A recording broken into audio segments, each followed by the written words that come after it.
Howdy! I just recorded the Edmund Fitzgerald, or an abridged version of the Edmund Fitzgerald. The real version has 14 verses, and I did 7 because it's got kind of a repetitive tune, and I'm not musically talented enough to make it sound good that many verses.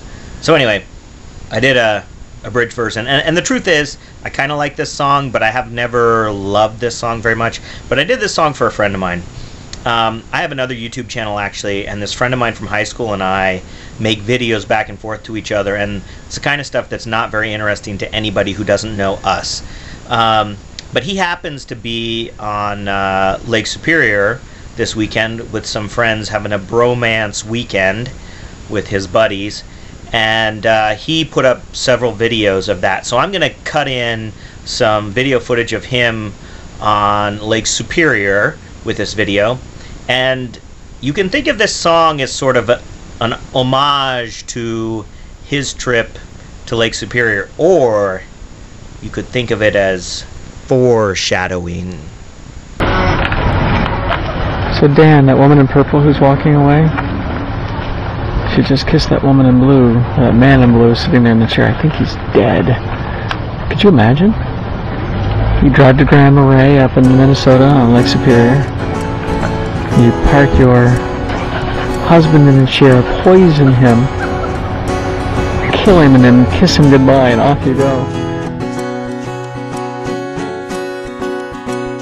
The legend lives on from the Chippewa and down of the big lake they call Kitchigumi. The lake, it is said, never gives up her dead when the skies of November turn gloomy. With a load of iron ore, 26,000 tons more than the Edmund Fitzgerald weighed empty. With the good ship and crew was a bone to be chewed when the gales of November came early. Look, that guy's still dead.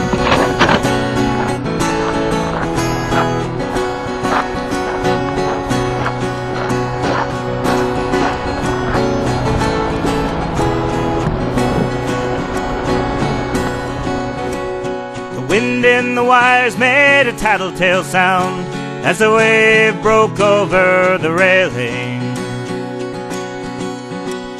and every man knew, as the captain did too, 'twas the witch of November come stealing. When supper time came, the old cook came on deck saying, "Fellas, it's too rough to feed ya." 7 p.m. the main hatchway caved in. He said, "Fellas, it's been good to know ya." The captain wired in, he had water coming in, and the good ship and crew was in peril. And later that night, when the lights went out of sight, came the wreck of the Edmund Fitzgerald.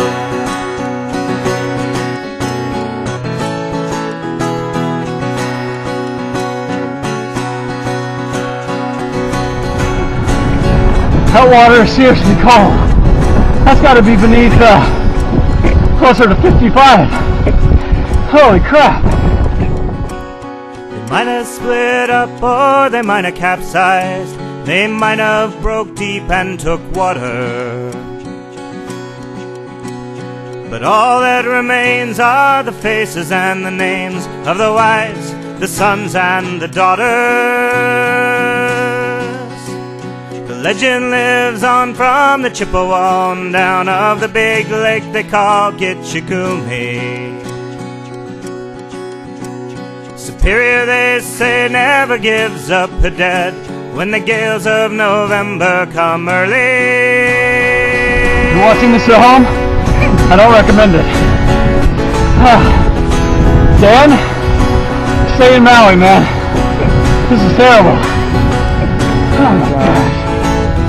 Yeah, the water was roughly 47 degrees, and I tell you, man, it was friggin' freezing. Again, I'm lucky I got out of that stuff. So anyways, let's check the dead guy, shall we?